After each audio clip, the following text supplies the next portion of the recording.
I think we're all absolutely delighted. A load of transfer from training. The coaches have done a great work with the boys, and they brought it. They knew it was an important game and a great experience to be playing here at Headingley, and they put a good show on as well for everybody. So we're delighted for them. Yeah.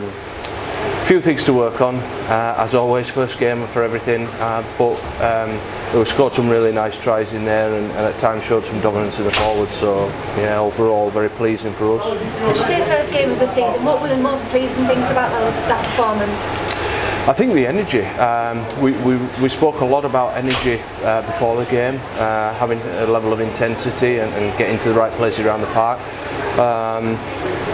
To some degree disappointed with our discipline from there, which sometimes comes when you're coming together as a group of individual players. We probably let ourselves down a little bit around that area. But no, first game, these boys have been training a long time for it, so really pleasing to see them get the victory they deserved. Really cold conditions out there. Were you pleased with how they handled those conditions? Yeah, I think both sides really did well. And credit to Worcester, they never gave up, and there were times where there were long breaks in the game, and both teams were prepared to play some rugby, and Worcester were throwing the ball around and were a threat all the time.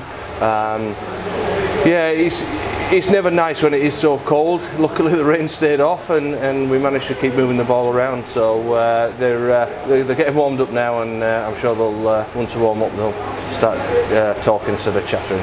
Can you just give a bit of an insight of the preparations that have been going on in pre-season to lead up to today's game?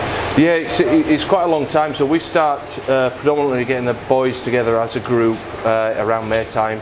We don't have much contact time with them through May, a little bit more through the school summer holidays, and then we see them pretty much once a week, then up to this stage twice a week, just leading to the games.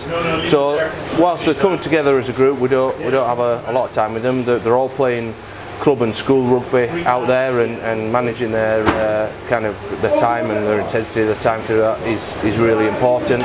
But luckily we've got a really good group of schools and clubs that help us with that, and when they do then come together, it's we'll see positive responses like today. The fans who came today may have seen that the boys had different coloured socks on. Can you just tell us why that was? Yeah, so we've decided going forward, in order for the lads to represent their clubs and schools, that they'll wear those socks. So for some lads they'll be wearing just one set of socks. There's a few who had one club sock and one school sock, but we think it's really important we recognise the journey of those players.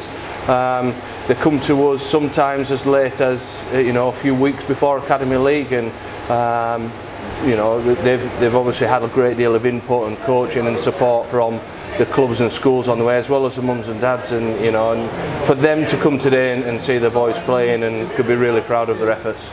You say a good crowd coming today. Sell-out crowd.